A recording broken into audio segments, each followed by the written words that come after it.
Genocide was Trump's gateway crime. Why the surprise over his vanquishing of Venezuela?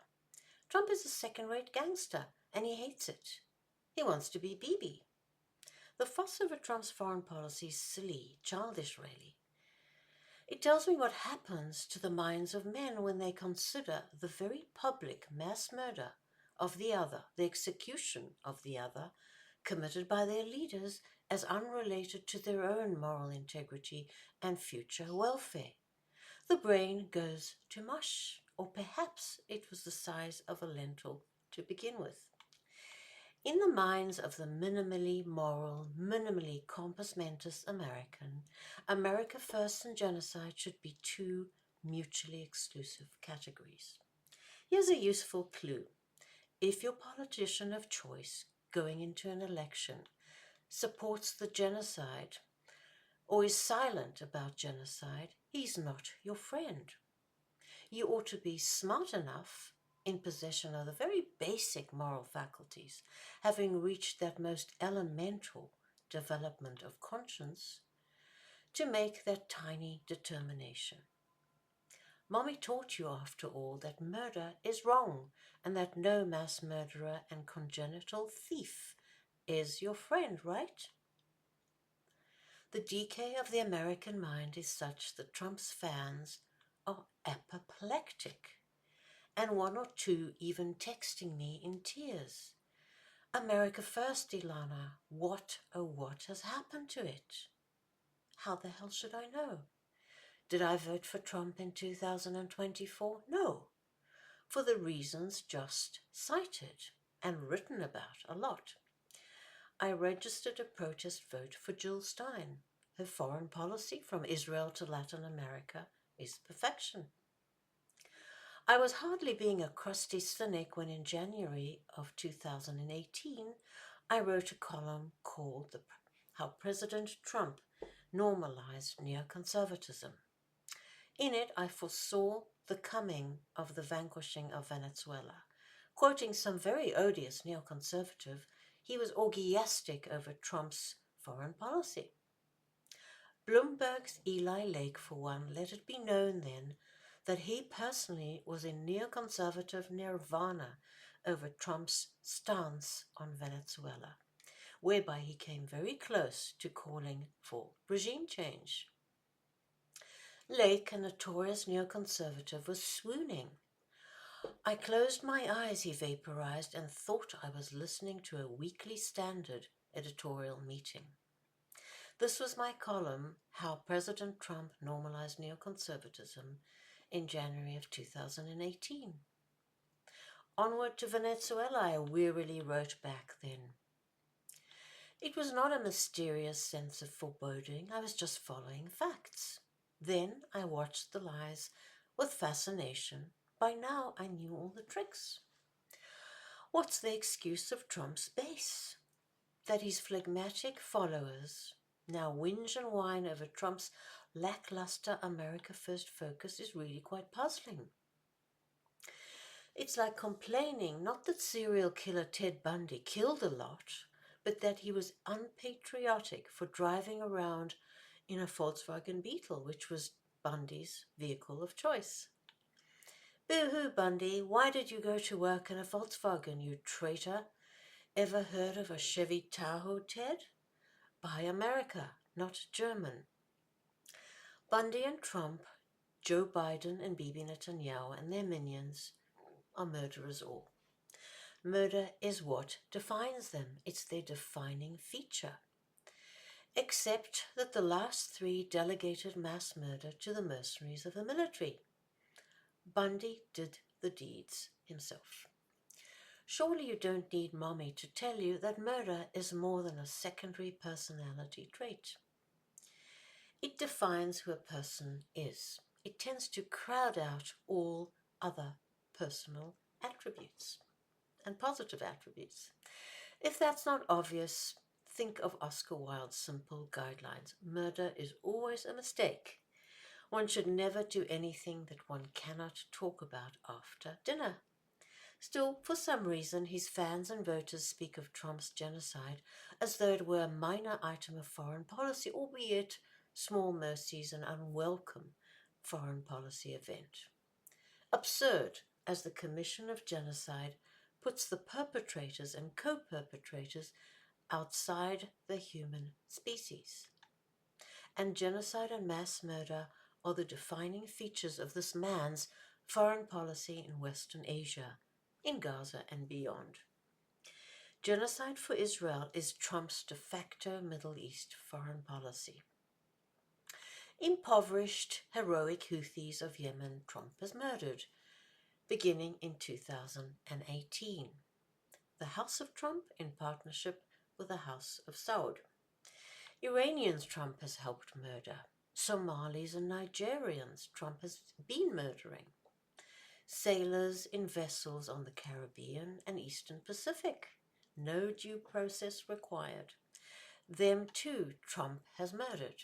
All this with nary a meaningful check on executive power from the dullards serving in the world's greatest deliberative bodies, the US Congress and Senate. And now Venezuelans, ordinary men and women, scan the skies nervously for the telltale metallic shimmer, wondering whether they are being simply surveilled from above or targeted by Hellfire missiles. Genocide, the crime of all crimes, was Trump's gateway crime. Once you've crossed over to genocide, the world and its people is your oyster.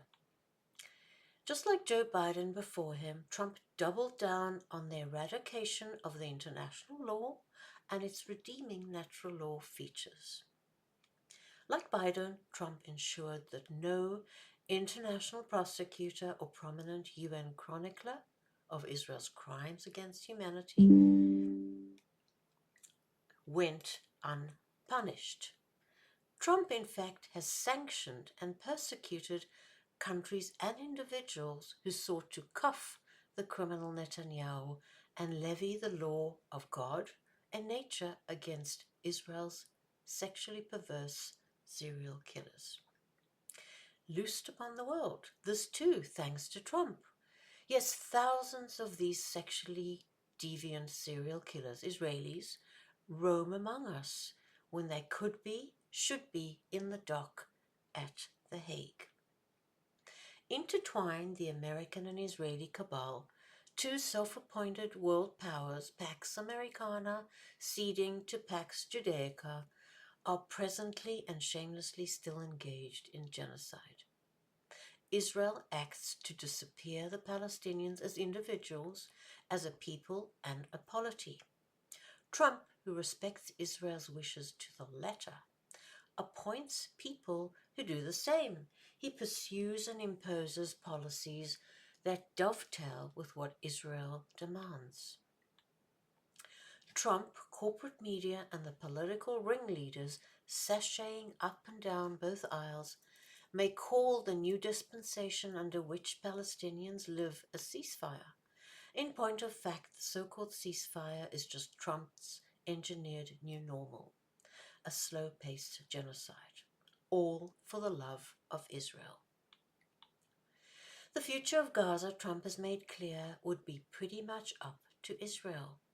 Although fear not, he is there with Israel to help in the dismembering and looting of Gaza. When Israel declared its intention to take over Gaza, Donald Trump egged them on, ramp it up, he whooped. Your president had long since slipped between the sheets with soulmate Bibi Netanyahu, to whom Trump gave the go-ahead. Fight and finish the job, his words. With Trump's blessing, genocide hums along now under US-imposed ceasefire. At the rate of more than 8 human beings murdered each day and more than 20 injured also each day. By no unfortunate coincidence, Trump has normalized genocide for Israel, albeit at a slower pace. Any depravity Israel thinks up, Trump has fulfilled in kind and in kindly blessings. Shameless, the President of the United States partied on December the 31st, 2025, with the Butcher of Tel Aviv. Pictures litter the internet of their New Year's Eve bacchanalia. Now his fans expect Trump to compartmentalize the killer within and to keep to his America First promise. Are they dense? As to Venezuela, Trump knows nothing about the anti-imperial spirit of the Bolivar Revolution still animating Latin America. Successfully, Venezuela native Simón Bolívar led the people of South America to rebel against Spanish colonial rule. However, the independence movement, the victories of that movement won between 1775 and 1850 live on in the wishes of a preponderance, the majority of the people of Latin America. They want to retain national sovereignty, to decide about the political dispensation under which they live, including to retain the right to reject Trump populism in favor of their own Chavismo populism. And they want to control the bounty of the lands, the oil, the gold. Trump's handlers, only marginally smarter than he, tell him to say stuff that makes him seem in the know. So Trump stutters about the Monroe Doctrine and the imperative to make naughty, disobedient Latin America submit to America, much like Arabia bows to Bibi. Trump's other handlers, nudge, nudge, wink, wink, have yet to hand Trump his marching orders, but they're happy. On Israel's IL TV channel, in a segment titled Maduro Unrest, Venezuela blames Israel. US warns Iran. That's the segment's title. One of Israel's many pig-ignorant panelists weighs in. The country seems remarkably bereft of high-minded intellectuals. That Hasbara comes courtesy of one Dan Diker, president of the Jerusalem Center of Foreign Affairs. Diker describes Venezuela as part of, can you guess? An evil axis of resistance, a rear base for the Iranian regime. Wouldn't you know it? Hezbollah and Hamas are also all over that poor, benighted and blighted country. Likewise, Iranian leaders who refuse to die by Israel, that too is anti-Semitic. They, says Diker, often seek shelter in Venezuela. Yes, to refuse to die by Israel is anti-Semitic. Altogether, Israel is pleased with Trump's decapitating moves in Latin America. Israelis have expressed themselves about the American invasion of Venezuela at the speed at which they commented on the assassination of Charlie Kirk. They, in the person of this Dr. Diker, want you to know that Venezuela's acting president, Delcy Rodriguez, is an anti-Semite. She accused Israel of orchestrating the US military operation that led to the arrest of Nicolas Maduro. She branded it Zionist aggression. Look, I don't like psychologizing about people. It's a form of ad hominem argument, in my opinion. It's bad. I don't like it one bit. But Trump, sad to say, is the kind of single-celled organism, an amoeba in mentation and emotion, to which psychologizing is suited. The simple base truth is that Trump, a second-rate gangster, wants to be Bibi, a rank butcher. Trump has been filleting Bibi Netanyahu without stop. He has been made to feel politically impotent, lacking in agency in the face of the master magician, Bibi, who is leading Trump around by the nose. The bully tyrant Trump, a stupid man of cold violence, needs to regain manly potency by means any at all. As long as long as he doesn't neuter Israel. So Trump bombs the Venezuelan capital and kidnaps President Maduro. Let's hope that Trump's acolytes understand by now that folly, ignorance, bluff, and blind conceit will continue to typify Trump's actions, stateside and abroad.